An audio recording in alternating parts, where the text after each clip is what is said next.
अस्सलाम वालेकुम बच्चे, क्या हाल चाल है। उम्मीद है खैरियत से होंगे। आज हम स्टार्ट करेंगे अपना new topic domains of living organism.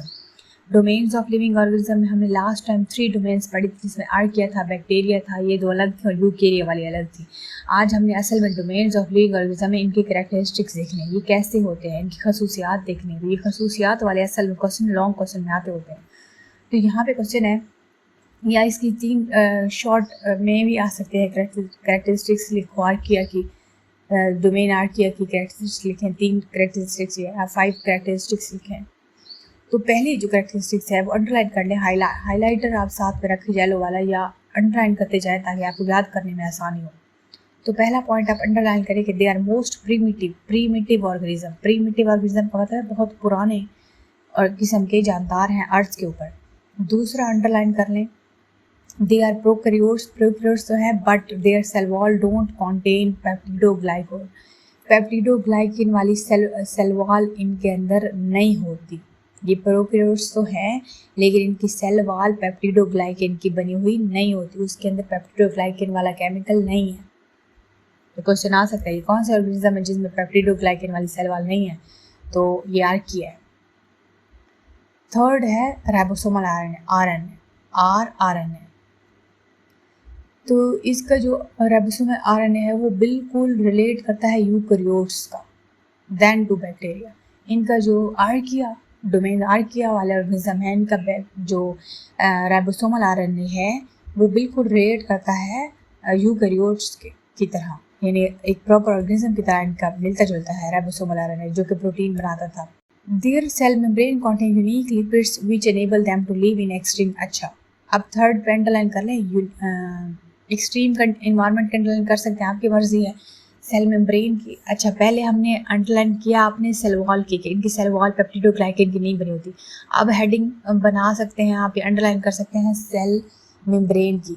इनकी सेल मेम्ब्रेन ऐसी होती है कि सख्त से सख्त कंडीशन में भी, हालात में भी, ये चाहे वो हॉट स्प्रिंग्स हो, सॉल्ट लेक्स हो, डीप सी हो, हाइड्रोथर्मल, चाहे मीडियम एसिडिक हो, चाहे अल्कलाइन हो, चाहे शदीद किस्म की गर्मी हो, चाहे शदीद किस्म के सॉल्ट्स मौजूद, ये सरवाइव कर सकते हैं, ये एग्जिस्ट कर सकते हैं, ये सरवाइव कर सकते हैं।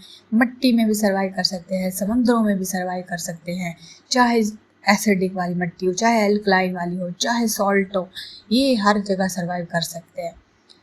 Some archaea obtain energy from inorganic compounds. आप अंडरलाइन कर लें, ऑब्टेन एनर्जी कहाँ से करते हैं, इनऑर्गेनिक कंपाउंड से। कौन से इनऑर्गेनिक कंपाउंड्स हैं जिनको ये खाते हैं? तो ये सल्फर वाले ऑर्गेनिक कंपाउंड्स या अमोनिया वाले ऑर्गेनिक कंपाउंड्स को खा सकते हैं। और other group perform photosynthesis but don't produce oxygen.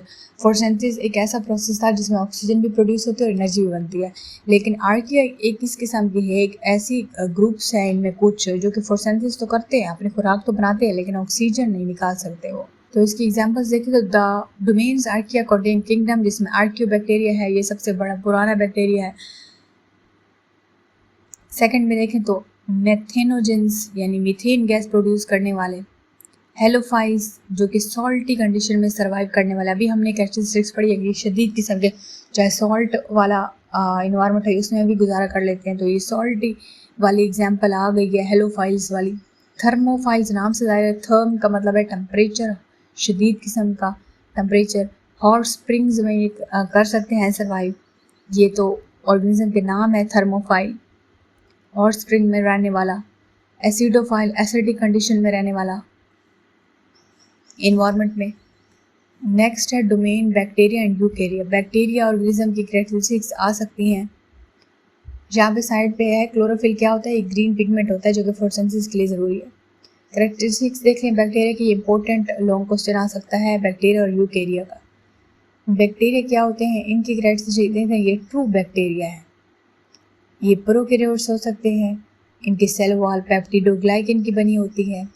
जो बोल रही हूँ उनको अंडरलाइन करते जाएं। ये हर जगह मौजूद होंगे, सॉइल में, वाटर में, एयर में, लिविंग ऑर्गेनिज्म में।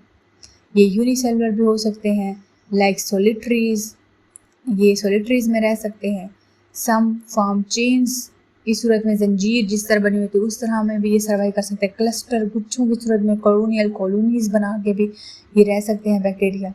ये हेट्रोट्रॉफिक भी हैं, लेकिन कुछ फोटोसिंथेसिस भी करते हैं, क्योंकि उनके अंदर क्लोरोफिल भी होता है, यानी कुछ जो है वो क्लोरोफिल वाले भी हैं, यानी कुछ पूरा खुद बना भी सकते हैं और कुछ जो है यानी मोस्टली नहीं बना सकते। तो हेट्रोट्रॉफिक भी है और थोड़े बहुत जो है वो ऑटोट्रॉफ भी है।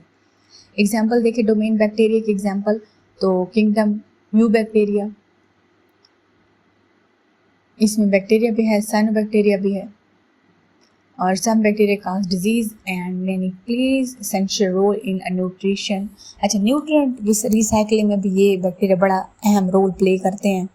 जिस तरह अगर कोई डेड बॉडी पड़ी है ये लिविंग ऑर्गेनिज्म की, जैसे डॉग की या बिल्ली की या कोई भी लिविंग ऑर्गेनिज्म है, वो मरा पड़ा है तो स्मेल आ रही है, तो असल में वो डिकम्पोज, असल में वो बैक्टीरिया डिकम्पोज कर रहे होते हैं और उस सॉइल को फिर वो जरखेज़ भी बनाते हैं क्योंकि उसमें मिनरल्स ज़्यादा हैं। तो अदर एक साइड पे ये कैरेक्टरिस्टिक्स उनकी खसूसियत ये भी है कि ये रिसाइकिल करते हैं न्यूट्रिएंट्स को, ज़मीन के अंदर फिर देते हैं, रिसाइकिल करते हैं।